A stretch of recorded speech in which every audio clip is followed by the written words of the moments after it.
Olá, quinto ano! Vamos iniciar o nosso quarto bimestre. Vamos iniciar na página 62, capítulo 1, Grandezas e Perspectivas. Neste capítulo, você vai estudar grandezas proporcionais e propriedades de figuras planas. Vamos ter o objetivo de reconhecer as grandezas diretamente proporcionais, copiar, ampliar ou reduzir figuras, relacionar os conceitos de escala e proporcionalidade, utilizar o conceito de escala para resolver alguns problemas, ok? Vamos iniciar observando a imagem de abertura, Uma família no supermercado, ok? E a esposa diz, um pacote de macarrão custa R$ 6,20. E o marido, diz, se pegarmos 3 pacotes, quanto teremos que pagar? Na conversa vai, pergunta, quanto o casal pagará se comprar os 3 pacotes de macarrão? Temos que fazer aí a multiplicação, de 6,20 vezes 3, que vai dar aí R$ 18,60. Na conversa vem da página 63, diz, se aumentarmos o número de pacotes comprados, o que acontecerá com o valor final da compra? Irá aumentar, pessoal? Se aumentar, os pacotes de macarrão, vai aumentar também o preço, o valor final da compra. Continuando na página 63, temos proporção. Quando estamos fazendo compras, é comum que os produtos tenham seus preços por unidade. Assim, se quisermos comprar um produto em maior quantidade, devemos calcular o valor total a ser pago com base em quantas unidades desse produto vamos levar. Veja o caso a seguir. Pagaremos R$ 2,00 por 500 gramas de batata. E se quisermos comprar 1 quilo de batata, quanto pagaremos? Quanto maior for a quantidade de batatas que comprarmos, maior será o preço que pagaremos. Se quisermos comprar 250 gramas de batatas, pagaremos mais ou menos de R$ 2,00. Logo, como 250 gramas é menor que 500 gramas, o preço diminuirá. Assim, pagaremos R$ 1,00 por 250 gramas de batata, pois 250 gramas é a metade de 500 gramas. Podemos afirmar que a quantidade de batatas e o valor a ser pago têm a mesma proporção, pois quando dobramos a quantidade de batatas, o valor dobra e quando diminuímos pela metade a quantidade desse item, o valor a ser pago será igualmente reduzido. Ou seja, ao aumentarmos a quantidade de batatas, o preço a ser pago aumentará na mesma proporção. Da mesma forma, se reduzirmos essa quantidade, o valor que pagaremos diminuirá na mesma proporção. Isso acontece porque a quantidade de batatas e o valor a ser pago são grandezas diretamente proporcionais. Na mão na massa, da página 64, diz, veja a seguir o folheto de um supermercado. Vamos lá, pessoal, observar aqui os preços desses produtos, certo? Nós temos aqui 100 gramas de salmão por R$ 17,49, 500 gramas de maçã por R$ 6,99, 1 quilo aí o pão por R$ 8,99 e 1 quilo de filé de peito de frango é R$ 13,99, certo? Na letra A, pergunta, sabendo que cada maçã pesa em média 100 gramas, ao comprarmos 3 maçãs, pagaremos mais ou menos de R$ 6,99. Na promoção, 500 gramas de maçã corresponde a R$ 6,99. E 3 maçãs, cada uma pesando 100 gramas, vai dar 300 gramas. Então, ela vai pagar menos, pessoal? Se diminui aí o peso, a massa da maçã, também vai diminuir o valor a ser pago.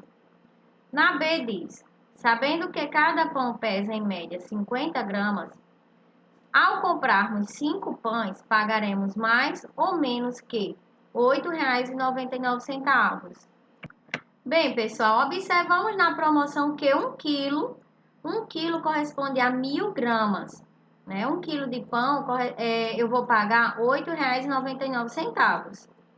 E se eu comprar 5 pães e cada um pesando 50 gramas, certo? Eu vou ter aí 250 gramas.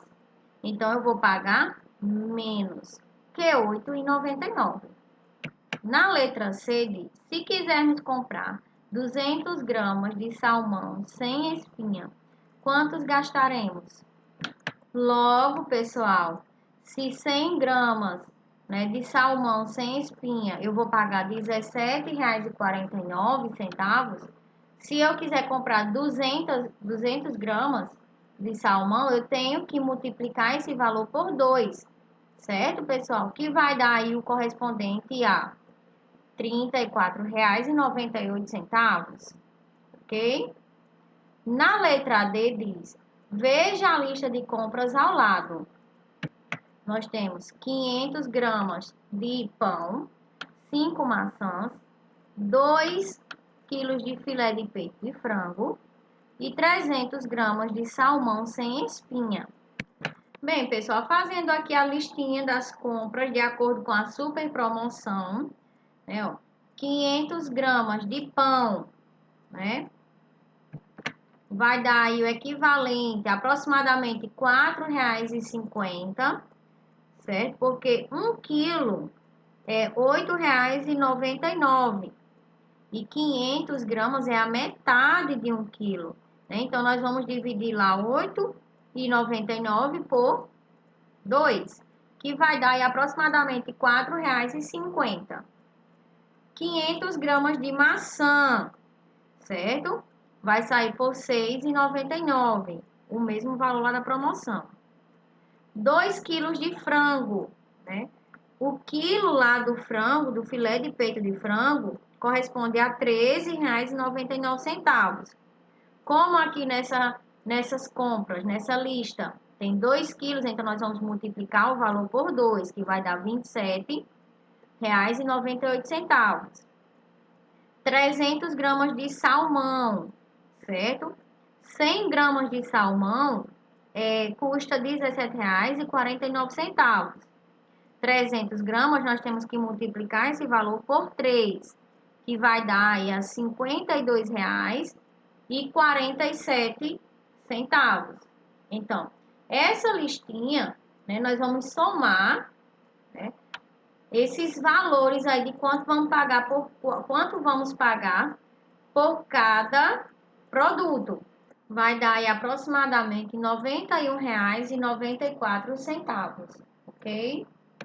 Com a lupa na mão na página 65. Júlia decidiu preparar 3 bolos de chocolate. Pesquisando, ela encontrou uma receita com os ingredientes ao lado. Vamos lá, ó.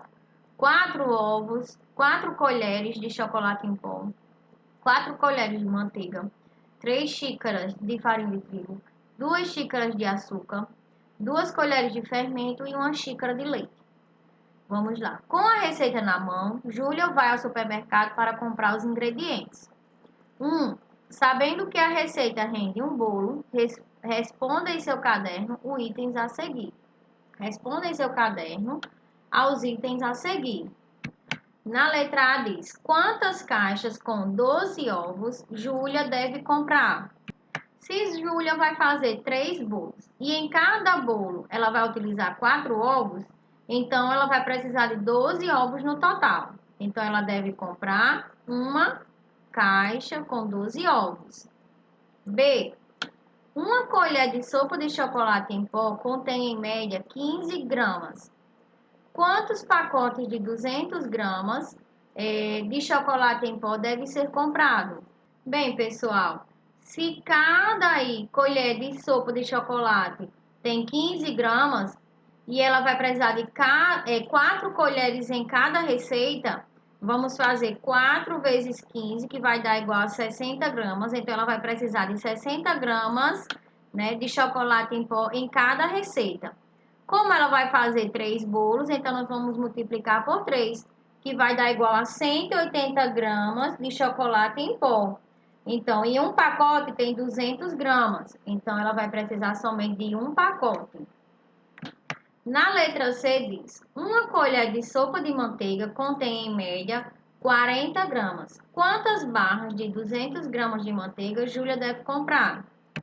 Observando a receita, né, ela vai usar em cada receita 2 colheres de manteiga. E cada colher tem 40 gramas, certo? Então, vamos fazer 2 vezes 40, que vai dar igual a 80 gramas. E vamos multiplicar 80 gramas por 3, porque ela vai fazer 3 bolos. E vai dar no total aí, de 3 bolos, 240 gramas de manteiga. Então, ela vai utilizar aí 2 barras, certo? Porque cada barra contém 200 gramas. Então, como ela vai precisar de 240 gramas, ela vai utilizar aí, ter que comprar 2 barras. Na letra D diz, uma xícara de trigo contém em média 110 gramas. Quantos pacotes de 1 kg de farinha de trigo ela deve comprar? Primeiro, vamos lembrar que 1 kg corresponde a 1.000 gramas. Em seguida, vamos calcular quantas gramas ela vai precisar em cada receita. Vamos fazer 3, porque ela vai usar 3 xícaras, né? E cada xícara tem 110 gramas, que vai dar igual a 330 gramas por receita. Como ela vai fazer 3 bolos, então nós vamos multiplicar por 3, que vai dar aí no total, para fazer os 3 bolos, ela vai precisar de 990 gramas de farinha de trigo, né? E 1 quilo corresponde a 1.000 gramas, então ela vai precisar somente de 1 quilo de farinha de trigo, então vai comprar um pacote. Na letra E diz, uma xícara de açúcar contém em média 200 gramas. Quantos pacotes de 1 quilo de açúcar devem ser comprados? Então, pessoal, em cada receita ela vai usar 2 xícaras de açúcar. E cada xícara contém 200 gramas. Então, 2 vezes 200 gramas, ela vai usar 400 gramas em cada receita.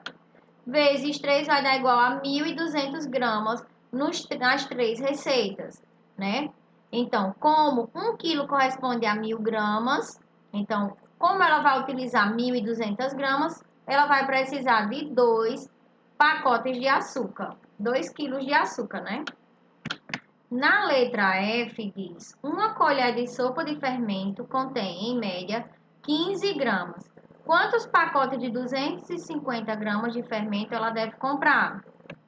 Bem, pessoal, ela usa 2 colheres de fermento. Então, 2 vezes 15 gramas, cada colher tem, em média, 15 gramas, certo? Então, ela vai usar 30 gramas em cada receita, multiplicando por 3, porque ela vai fazer 3 bolos.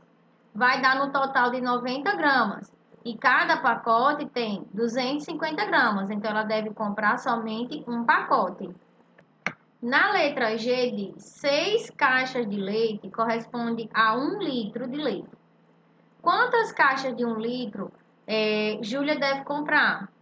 Bem, pessoal, em uma receita ela utiliza 1 xícara de leite, certo? Então, em 3 receitas ela vai usar 3 xícaras de leite. Então, ela vai precisar somente de uma caixa de leite, certo? Na questão 2 diz, para preparar os 3 bolos, Júlia precisará comprar mais ou menos ingredientes do que foi listado na receita. Ela precisou aí de mais ingredientes, né, pessoal? Na 3 diz, o que podemos dizer sobre a relação entre as quantidades de ingredientes e a quantidade de bolos que a receita rende? Quanto mais ingredientes, mais bolos poderão ser feitos.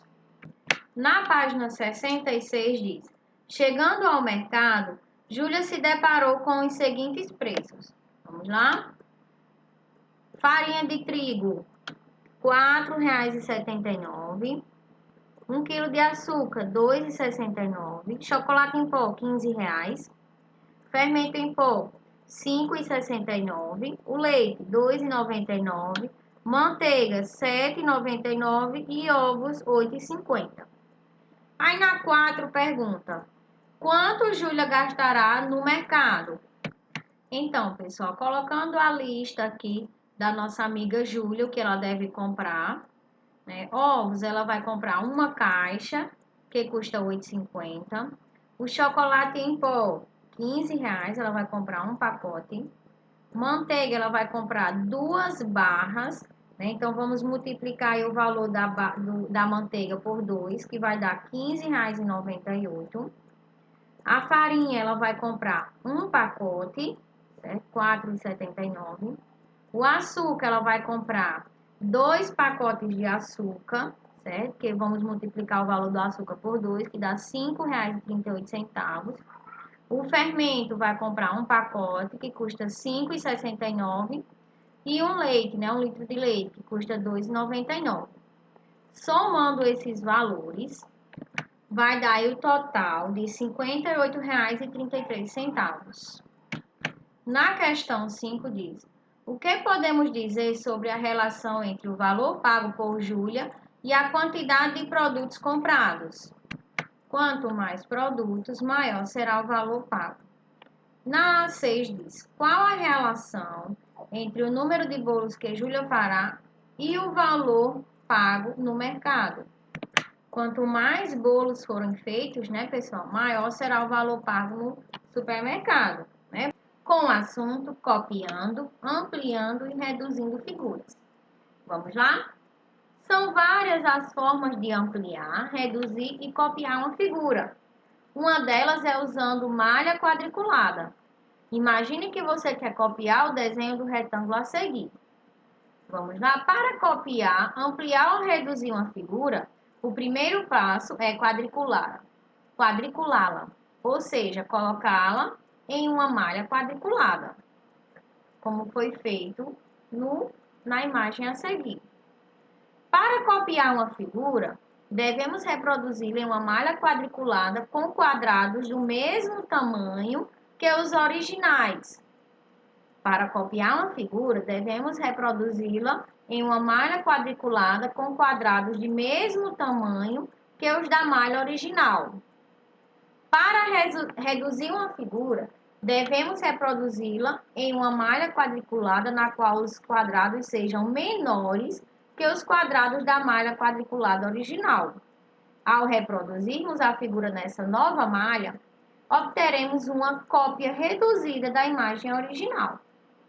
Agora, para ampliar uma figura, devemos reproduzi-la em uma malha quadriculada na qual cada quadrado seja maior que os quadrados da malha quadriculada original. Ao reproduzirmos a figura nessa nova malha, obteremos uma cópia ampliada da imagem original. Logo a seguir, pergunta: e o que acontece com os ângulos de um retângulo quando os ampliamos? Quando o ampliamos? Bem, pessoal, o ângulo, né, ele não altera quando você amplia ou quando você reduz uma imagem. Bem, pessoal, e ângulo é a medida, né, expressada em graus, que é atribuída à região que fica entre duas semirretas de mesma origem, né? É a medida que está aqui, ó, nos cantinhos, certo? Certo, pessoal? São as medidas que estão aqui, ó, nesses cantinhos, entre as retas, ok? Então, esses ângulos, essas medidas, elas não se alteram quando a gente amplia ou reduz uma imagem. Na mão na massa, página 68, diz: veja a seguir um triângulo e a sua redução, né? Vamos lá. Na letra A diz: o que podemos dizer sobre a medida dos lados dos triângulos? Os lados diminuíram, né, pessoal? E na B, o que podemos dizer sobre a medida dos ângulos dos triângulos? Eles permanecem iguais, como eu falei na página anterior. Na questão 2 diz: amplie os triângulos a seguir usando a malha quadriculada. A tia Jéssica já trouxe o desenho ampliado, né? E como é que vocês vão ampliar, ó? Nesse lado aqui ele usou 2 quadradinhos, então ele também tem que usar 2 quadradinhos aqui na vertical. E aqui embaixo, ó, usou 3 quadradinhos, então aqui também tem que ser os 3 quadrados. Certo, pessoal? Nesse outro exemplo também, ó, 3 quadradinhos embaixo, 3 quadradinhos aqui, ó, de uma forma ampliada, ok? Na letra C diz, compare as figuras originais e as ampliadas. O que acontece com as medidas dos lados e com as medidas dos ângulos? Os ângulos não se alteram, mas os lados têm tamanhos diferentes.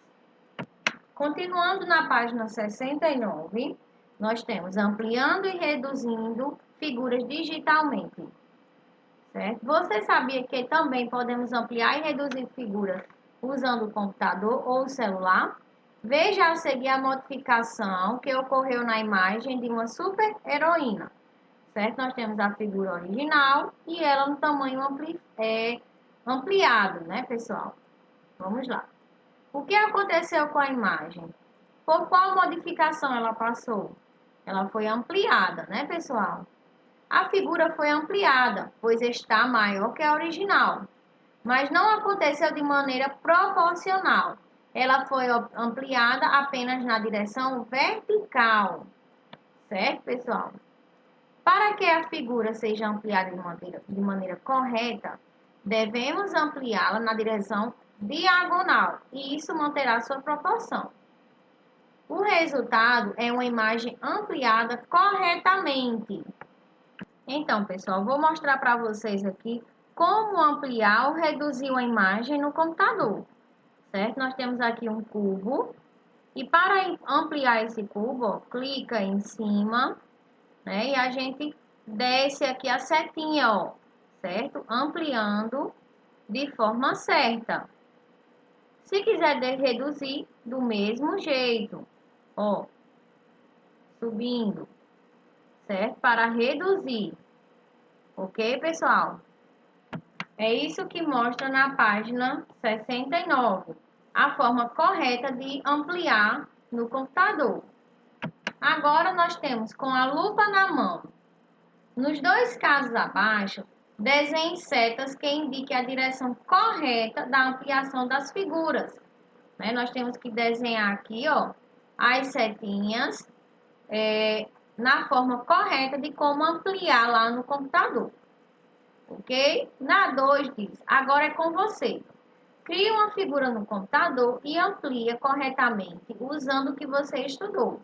Para isso, é só clicar na figura e arrastar o ponto indicado na direção da diagonal. Ok, pessoal? Como a tia Jéssica acabou de explicar, certo? O próximo assunto chama-se escalas. Observe a imagem. O pintor da obra ao lado representou a famosa Torre de Pisa, um instrumento histórico localizado na Itália, que tem 57 metros de altura. Ao lado dela, ao lado de uma colher. O que é possível dizer sobre o tamanho da torre e da colher em relação à realidade? Nós observamos que essa imagem não está de acordo com a realidade, né? Porque elas, na realidade, têm tamanhos, né, desproporcionais. Seguindo na página 71, nós temos o pintor René, né, e em muitas de suas obras, não retratava a realidade de maneira fiel.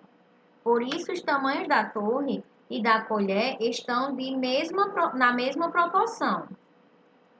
E quando queremos retratar algo proporcionalmente, como podemos fazer isso? Para representar uma construção em desenho ou maquete, precisamos que todas as medidas sejam proporcionais, ou seja, devem ser reduzidas proporcionalmente, como fizemos com a super-heroína anteriormente. Esses desenhos e maquetes são feitos em escala, que representam o quanto do tamanho foi reduzido. Para saber qual é o tamanho real do ambiente retratado, basta observar a escala que o acompanha na representação, geralmente registrada na seguinte forma. Lê-se 1 para 100. Isso significa que 1 centímetro no desenho corresponde a 100 centímetros, ou seja, 1 metro na realidade. Ok, pessoal? Na mão na massa, nós vamos reforçar um pouco sobre escala. A planta baixa a seguir foi desenhada em uma escala de 1 para 100. Isso quer dizer que 1 centímetro no desenho corresponde a 100 centímetros, ou seja, 1 metro. Calcule o comprimento e a largura real de cada cômodo da casa. Na letra A, nós vamos calcular primeiro, né, o comprimento e a largura do dormitório A. No dormitório A, percebemos que nós já temos aqui o comprimento, certo? Que é 3 centímetros. E a largura aqui, ó, é 2,5 centímetros. Por quê? Porque esse tamanho aqui, ó, é o mesmo tamanho aqui deste lado do banheiro, que mede 2,5 centímetros. Então, é 3 por 2,5. 3 centímetros por 2,5 centímetros ou 300 centímetros por 250 centímetros. Por quê? 1 centímetro lá na nossa maquete corresponde a 100 centímetros na realidade. Então, se é 3 centímetros, na realidade será 300 centímetros. Se é 2,5, na realidade será 250. Né? A gente multiplica por 100 os valores, ok? Na letra B, nós vamos calcular o comprimento e a largura do corredor. Nós observamos que a largura é 1 centímetro, né, ou 100 centímetros, e o comprimento é 3, né, ó, porque é o mesmo tamanho aqui da parte de cima do dormitório, mais 1,5. Então, o comprimento será 4,5 centímetros, ou 450 centímetros.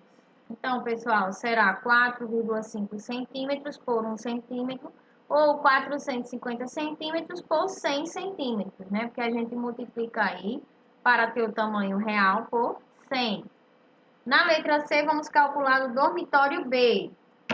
No dormitório B, temos 2,5 por 4,5.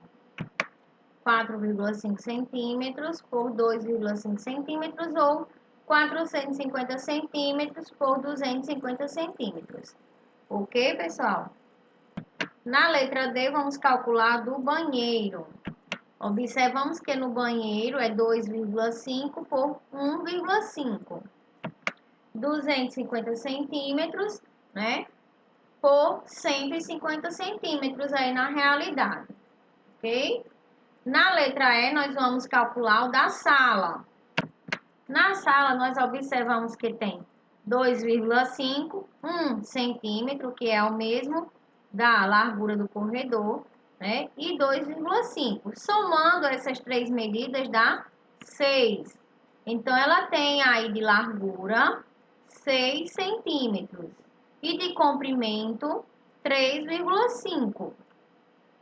Tem aí 6 centímetros por 3,5 centímetros ou 600 centímetros por 350 centímetros. Na letra F, nós vamos calcular o da cozinha. A largura da cozinha, né, nós observamos que é a mesma largura da sala, que é 6 centímetros. E o comprimento, 3 centímetros. 6 centímetros por 3 centímetros, que corresponde a 600 centímetros por 300 centímetros aí no total, na realidade, ok? Na questão 2 diz, Raquel é arquiteta. Ela fez o projeto da reforma da área de lazer dos fundos de uma casa. A seguir está representada a planta baixa dessa área de lazer. Vamos observar a planta, né, da área de lazer e na letra E diz, Use uma régua para obter as medidas do comprimento e da largura do terreno todo em centímetros e registre a seguir. Depois de medir com a régua, né, a largura tem 12 centímetros e o comprimento tem 15 centímetros. Aí vocês vão colocar aqui, ó, comprimento 15 centímetros e largura 12 centímetros. Na letra B diz, observe a escala na imagem acima e responda. 1 centímetro na planta corresponde a quantos metros na realidade? Corresponde a 1 metro, certo, pessoal? Porque ele diz que 1 centímetro corresponde a 100 centímetros na realidade. E 100 centímetros é a mesma coisa que 1 metro, ok? Letra C. Quais são as medidas reais desse terreno em metros? Corresponde a 15 metros de comprimento e 12 metros de largura, ok? Na letra D diz, use a escala informada e descubra quantos metros de largura e de comprimento tem os seguintes espaços da área de lazer. Vamos lá. No banheiro, vamos descobrir o comprimento e a largura do banheiro. Depois que medir com a régua, nós observamos que o banheiro tem 3 centímetros de comprimento e 2 centímetros de largura. Mas na realidade, né, será 3 metros de comprimento e 2 metros de largura. Ok? Vamos completar aqui na tabela. Quarto de brinquedos. Vamos lá saber o comprimento e a largura. Nós temos no quarto de brinquedo 3 metros de largura e 3 metros de comprimento. Vamos agora ver lá, né, a largura e o comprimento da cozinha. Nós obtivemos aí o valor de 3 metros de largura e 5,1 de comprimento. Ok, pessoal? Na aula de hoje, nós também temos uma ficha de atividades, página 39 e 40. Na página 39, questão 1 diz, Júlia quer montar uma árvore de Natal, por isso fez um desenho em uma malha quadriculada. Como a árvore ficou muito grande, ela decidiu diminuir os lados pela metade. Na letra A diz, na malha a seguir, ao lado do desenho original, desenhe como ficou a árvore com o novo tamanho. Bem, pessoal, como nós vamos reduzir, né, a árvore pela metade, vamos iniciar aqui pela base, ó. Ela está utilizando 4 espaços, então na nova árvore, certo? A forma reduzida vai utilizar somente 2 espaços. E a altura, certo? Aqui, ó, a parte de dentro, certo? Nós observamos que ele está usando, ó, 3 espaços e mais um pouquinho. E se vocês forem contar, ó, dentro de cada espaço, certo? Tem 5 tracinhos. Então, eu tenho 5 mais 5 tracinhos, 10, mais 5, 15, e mais 2 tracinhos, eu tenho 17 tracinhos aqui, ó, para formar a altura dessa árvore.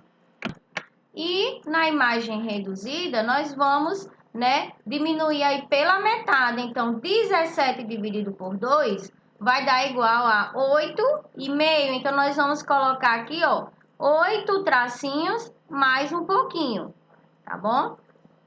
Depois, feito esses cálculos, né, e os desenhos, nós temos a imagem reduzida pela metade. Na questão 2 da página 40, diz, com uma régua, meça todos os lados da figura original e da figura reduzida. E o que você notou?